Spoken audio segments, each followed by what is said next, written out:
Ushuhuda wako kwa kukubali katika ushirika huu wa Victory World Outreach. Tumepatiwa tume kuu tuhubiri Injili na wote watakaokoka na wabatizwe. Na sisi tunakubatiza katika jina la Baba na la Mwana na Roho Mtakatifu. And now, Ivana, we baptize you in the name of the Father, the Son, and the Holy Spirit of God. Sarah Jensen, we now baptize you in the name of the Father.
In your marriage, your finances, katika ndoa yako, katika fedha zako, and also is in your health. Na pia iko katika afya yako. Look at what the Bible says in Matthew chapter 5 and verse 13. Angalia kile ambacho Biblia inasema katika Mathayo 5 mstari wake ni wa 13. Read through verse 16. Tunasoma hadi mstari wa 16.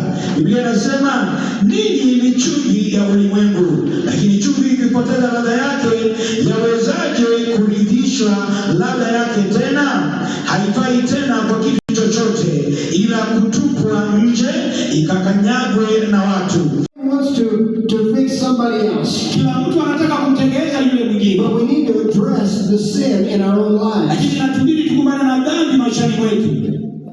Turn with me over to Mark chapter 9 and verse 42. Andamana nami katika Marko 9 mstari wake wa 42. Jesus is calling us. Na Yesu anatuita to stop the decay that is going on in this world. Tukomeshe uovu na kuoza ambao unaendelea ulimwenguni. Father, in the name of Jesus, Baba, kwa jina la Yesu, that you would speak to our hearts. Bwana utanena na nyoyo zetu. Lord, touch our lives. Bwana guza maisha yetu. Help us to get a revelation from heaven tusaidie kupata ufunuo kutoka mbinguni of who you have called us to be. kwa kile ambacho umetuitia kuwa. We are not average people. Sisi sio watu tu wa We are not kawaida. just natural people. Sisi sio watu tu wa kiasili. We are supernatural people Sisi ni watu wa kiteua because of the work of the Holy Spirit kwa in sababu ya us. neno ya Roho Mtakatifu. And we thank you for it in Jesus' name. Na tunakushukuru kwa jina la Yesu. Amen. Amen.